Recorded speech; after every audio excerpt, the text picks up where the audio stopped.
오늘 소개해드릴 3가지 방법 덕분에 요즘 제가 아마 사춘기 이후로 가장 매끈하고 부드러운 팔과 허벅지 피부를 유지하고 있어요. 그래서 오늘 이 방법을 꼭 알려드리고 싶어서 영상을 준비하게 됐습니다. 제 예전 영상부터 보신 분들은 아시겠지만 접촉성 피부염으로 완전 피부가 뒤집혔던 시기도 있었고요. 생리 전에 반복적으로 올라오는 화농성 여드름 때문에 색소 침착도 생기고 스트레스가 심했던 적도 있었어요. 피부에 대해서 점점 공부를 하고 진짜 피부 건강을 위해서 뭐가 중요한지 알게 되면서 지금은 진짜 거의 트러블 안 나는 안정적인 상태를 유지하고 있는데요. 그런데 정말 딱 한 가지 진짜 오랫동안 해결이 안 되는 문제가 있더라고요. 바로 이 몸 피부에 생기는 오돌도돌한 그런 트러블은 쉽게 좋아지지가 않더라고요. 흔히 닭살 피부라고도 말하는 모공 각화증과 또 좁쌀 여드름이 있는데요. 저처럼 이렇게 오돌토돌한 피부 문제를 겪고 계신 분들 많으시죠? 대부분 호르몬 변화로 인해서 모공이 막 바쁘게 일하기 시작하는 중고등학교 때부터 이런 트러블이 생기신 분들이 많을 거예요. 보통 얼굴 같은 경우는 좀 성인이 되면 좋아지는 경우가 많은데, 그런데 이렇게 몸에 생기는 트러블은 좋아지는 것 같다가도 또 다시 올라오기도 하는, 없애기 참 어려운 트러블이더라고요. 하지만 오늘 소개해드릴 3가지 방법 덕분에 요즘 제가 아마 사춘기 이후로 가장 매끈하고 부드러운 팔과 허벅지 피부를 유지하고 있어요. 그래서 오늘 이 방법을 꼭 알려드리고 싶어서 영상을 준비하게 됐습니다. 여기서 잠깐 모공 각화증과 좁쌀 여드름의 차이를 말씀드릴게요. 둘 다 되게 조그맣게 오돌토돌한 점은 비슷하지만 사실은 조금 다른 피부 트러블이에요. 먼저 모공 각화증은 각질이 과도하게 만들어지고 그게 제대로 떨어져 나가지 못하면서 모공을 막아서 생기는 트러블이에요. 좁쌀 여드름은 각질과 피지가 함께 쌓이면서 모공이 막히면서 문제가 생겨요. 짜면 하얀 피지가 나오죠. 하지만 모공 각화증은 짠다고 해도 피지가 나오지 않습니다. 이 두 가지가 비슷하지만 약간 다르다는 점을 기억해 주시면 좋을 것 같아요. 이렇게 각질이 쌓이고 제대로 떨어져 나가지 못하면 모공 각화증이나 좁쌀 여드름 같은 오돌토돌한 트러블이 생기고, 또 어떤 경우는 동시에 생기기도 하는데요. 오늘 영상에서 제가 직접 경험한 몸 피부에 생기는 모공 각화증과 좁쌀 여드름을 해결하는 방법을 3단계로 나눠서 소개해 드릴게요. 어떤 분은 1단계만으로도 효과를 보실 수 있고요. 모든 단계가 피부 관리에 도움이 되실 수 있으니까 꼭 끝까지 봐주세요. 주의사항까지 꼼꼼히 말씀드려 볼게요. 먼저 첫 번째 단계는 샤워 타월을 쓰지 않는 거예요. 오돌토돌한 피부는 각질이 제대로 떨어져 나가지 못하고 쌓여서 모공을 막고 있는 그런 상태인데요. 그러면 보통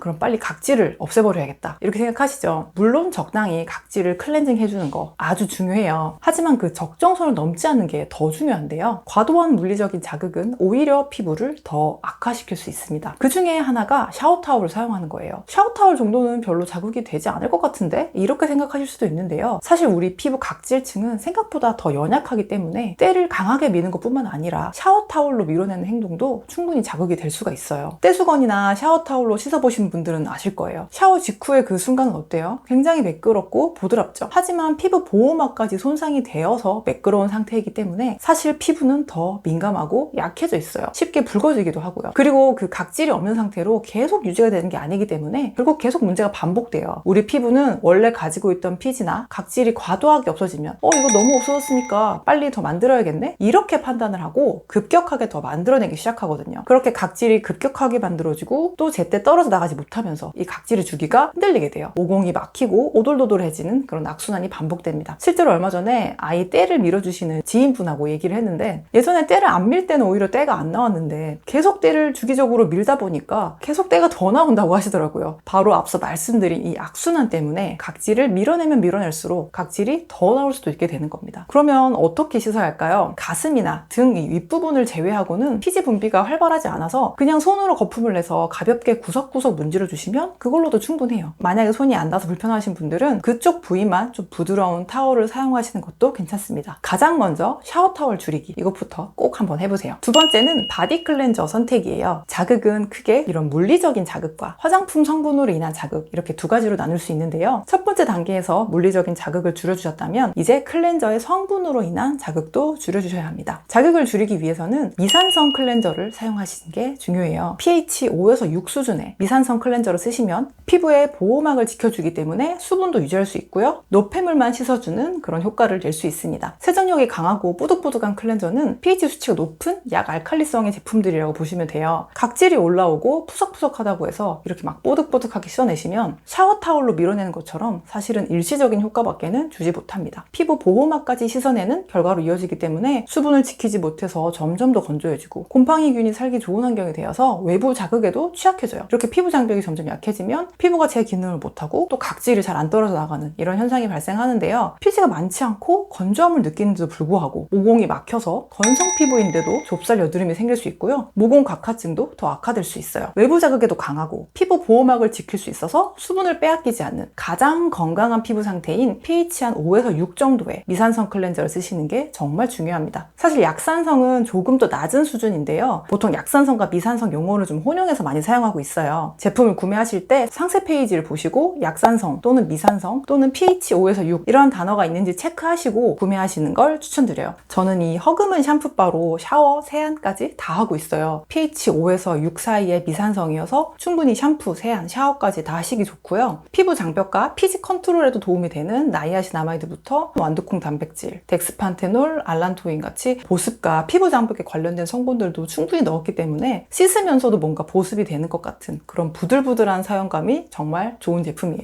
저희 시아버님이 이번에 이 허그문 샴푸바로 샤워를 하시고는 예전 비누보다 거품도 잘 나고 좋은데 뭔가 미끄덩한 느낌이 들어서 이게 다 씻긴 건지 처음에 좀 헷갈렸다 이런 말씀을 하시더라고요. 그래서 제가 아버님 이게 처음에는 조금 어색하실 수 있는데요. 사실은 노폐물만 씻기고 피부 보호막이 지켜졌기 때문에 그런 느낌이 드시는 거라 이게 훨씬 더 좋은 거예요. 만약에 뽀득뽀득하면 개운한 느낌은 있지만 사실은 피부 보호막까지 다 씻겨진 거라 자극을 받은 거예요. 이렇게 말씀을 드렸어요. 이렇게 저희 아버님처럼 잘 안 씻기는 거 아니야? 이렇게 생각하실 수도 있고 처음 써보시면 약간 사용감이 어색하실 수도 있는데요. 보호막을 지켜준다고 해서 세정력이 약한 것은 절대 아니에요. 미산성 클렌저도 오염 물질과 피지를 충분히 제거할 수 있기 때문에 피부는 보호하면서도 필요한 세정은 충분히 하실 수 있습니다. 이런 사용감이 진짜 너 피부에 도움이 된다는 점 기억해 주시고요. 적응이 되시면 오히려 아마 예전에 그 뽀득뽀득한 느낌으로는 이제 못 씻겠다, 못 돌아가겠다 이런 생각 드실 겁니다. 아마 여기까지만 하셔도 피부결이 좋아지시는 분들이 계실 텐데요. 워낙 건조하시거나 계절적인 영향이 있으면 보습까지도 잘 챙겨주는 게 꼭 필요해요. 이제 마지막 3단계인데요. 진짜 제 꿀팁이 담긴 보습 단계이기 때문에 꼭 집중해서 봐주세요. 최대한 자극이 적게 클렌징을 하면서 어느 정도 각질은 자연스럽게 정리가 되었어요. 하지만 이미 모공 각화증이나 좁쌀 여드름이 있으신 경우는 조금 부족할 수가 있어요. 그래서 저는 이 보습 단계에서 각질 케어와 보습을 동시에 하는 그런 방법을 사용합니다. 각질을 제거하고 케어하는 성분들은 굉장히 여러 가지가 있는데요. 그 중에서 제가 선택한 성분은 파하와 우레아 이 두 가지예요. 먼저 파하는 여러 각질 케어 성분들 중에 분자 크기가 큰 편이기 때문에 가장 흔하게 사용되는 아하나 바하보다 훨씬 피부에 자극이 적어서 민감한 피부인 분들도 시도해볼 수 있는 각질 케어 성분이에요. 그리고 우레아는 푸석푸석하고 거칠어진 각질을 부드럽게 만들어주는 성분이면서 우리 피부 각질층에 존재하는 천연 보습인자 성분이기도 해요. 그래서 굉장히 피부 친화적이고 각질이 수분을 머금을 수 있게 도와주는 그런 성분입니다. 실제로 병원에서 모공 각화증에 처방되고 있는 그런 성분이기도 해요. 그래서 저는 파하가 들어간 크림과 우레아 연고를 섞어서 사용하는데요. 먼저 파하 크림은 이즈엔트리 체스트넛 파하 5% 클리어 크림이에요. 이름 그대로 파하가 5% 들어간 제품이고요. 제가 영상에서 이전에 소개해드린 적도 있을 만큼 재구매하면서 쓰고 있는 그런 제품이에요. 파하가 들어있으면서도 크림 제형인 제품은 진짜 찾아보기가 쉽지 않은데요. 딱 이 제품은 그렇더라고요. 그 외에도 모공을 케어할 수 있는 밤껍질 추출물도 들어가 있고 대신에 향료라든지 자극이 될 수 있는 성분은 없어서 민감한 피부인 분들께도 추천해드릴 만한 그런 제품이에요. 그리고 우레아 성분이 들어간 크림은 유리아 크림인데요. 이건 화장품은 아니고 약국에서 파는 일반 의약품 연고예요. 보통 우레아 연고에는 우레아가 한 20% 정도 들어가 있는데요. 여기서 중요한 주의사항을 말씀드릴게요. 제가 다른 영상에서도 많이 말씀드렸지만 고함량의 제품을 바로 사용하면 민감한 분들에게는 자극이 될 수 있어요. 처음부터 이 우레아 크림을 바로 사용하는 거 추천드리지 않고요. 또 얼굴에 바르는 것도 절대 추천드리지 않아요. 제가 추천드린 파하 크림이나 일반적인 보습 크림의 1:1이나 또는 우레아를 조금 더 낮은 비율로 섞어서 사용하시기를 추천드립니다. 이렇게 하시면 우레아 함량도 10% 이하로 줄어들기 때문에 어느 정도의 효과는 누리면서 자극을 줄일 수 있고 각질을 부드럽게 케어하는 파하의 효능도 함께 얻을 수 있기 때문에 꼭 이런 방법으로 우레아 연고를 사용하시길 추천드릴게요. 샤워 후에 좁쌀 여드름, 모공 각화증이 잘 생기는 팔, 허벅지, 가슴 등 이런 쪽에 횟수는 한 일주일에 2, 3회 이상은 해주시는 게 좋고 저는 좀 깜빡하는 경우도 많아서 두 제품을 그냥 책상 위에 올려놓고 생각날 때마다 이게 팔이나 다리에 같이 섞어서 발라주기도 해요. 그리고 계절이나 피부 타입에 따라서 조금 보습감이 부족하다라고 느끼시는 경우는 여기에 오일을 좀 더 첨가하시거나 그 위에 바디로션을 좀 더 덧발라주시는 것도 좋습니다. 제가 소개해드린 이 두 제품은 보습력이 충분한 크림 타입이고 성분 자체에도 보습력이 있기 때문에 각질 제거와 보습을 동시에 하실 수 있어요. 그래서 모공 각화증과 좁쌀 여드름을 편하게 같이 관리할 수 있다는 게 가장 큰 장점이에요. 이제 가을이 되면서 점점 더 피부가 건조해지고 푸석푸석해지는 그런 시즌으로 접어들었는데요. 이렇게 3단계까지 해보시면 진짜 몸의 피부결이 훨씬 더 부드러워지고 매끈해지실 거고요. 건조한 겨울도 또 거뜬하게 잘 넘기실 수 있을 거라고 생각합니다. 오늘 영상이 도움이 되시면 좋겠고요. 다음 영상에서는 제가 요즘 잘 쓰고 있는 아이템들을 좀 업데이트해서 민감성 피부를 위한 추천템 다시 한번 소개해 드릴게요. 구독, 좋아요, 알림 설정 꼭 부탁드리고요. 저는 그럼 다음 영상으로 돌아오겠습니다. 채꿈이었습니다. 감사합니다.